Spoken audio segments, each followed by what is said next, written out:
Leaders, have you ever wanted to throw your hands up in frustration because the change that you need to drive that is critical for your organization's success isn't grabbing like it should, and you can't figure out why?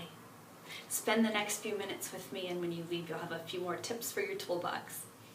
Years ago, I was working in a high-end fine dining facility, and our membership director needed to promote something going on at a sister golf course. So she brought in an ordinary, plain white golf cart, and she parked it in the middle of this gorgeous, marble-filled, statue-filled, water fountain-filled lobby, where it couldn't have been more out of place. And she immediately decorated it like it was Mardi Gras. Bright, shiny colored purple and gold streamers hanging all over it. It was big, it was gaudy, it was completely out of place. And for a couple of days it worked.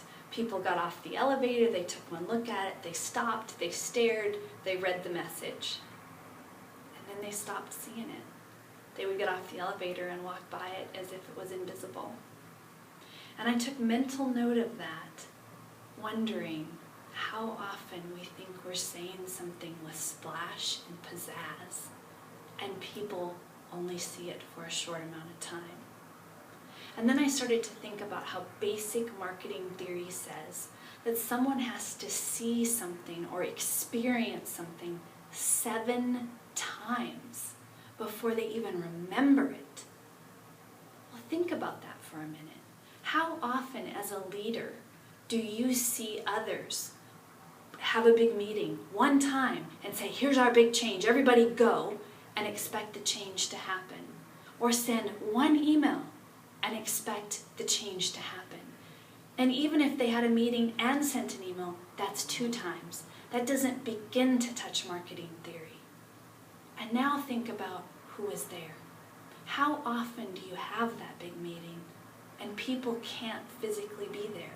They're out sick, they're on vacation, they're stuck in the office having a meeting with a client, and they miss the whole thing.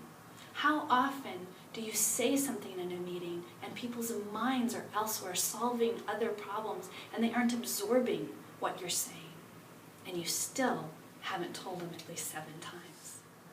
Ken Blanchard says that in order to drive change, you have to impact people's knowledge, attitude, and behavior. So think about that for a minute. If it takes 7 times of marketing theory to just impact knowledge, and you still have to do more to impact attitude, and still do more to impact behavior, what if you have to repeat the message and model the behavior you wish to see? Not once, not twice, not 3 times, not even 7 times. What if you have to do it at least 21 times for each individual that is in your organization before change happens?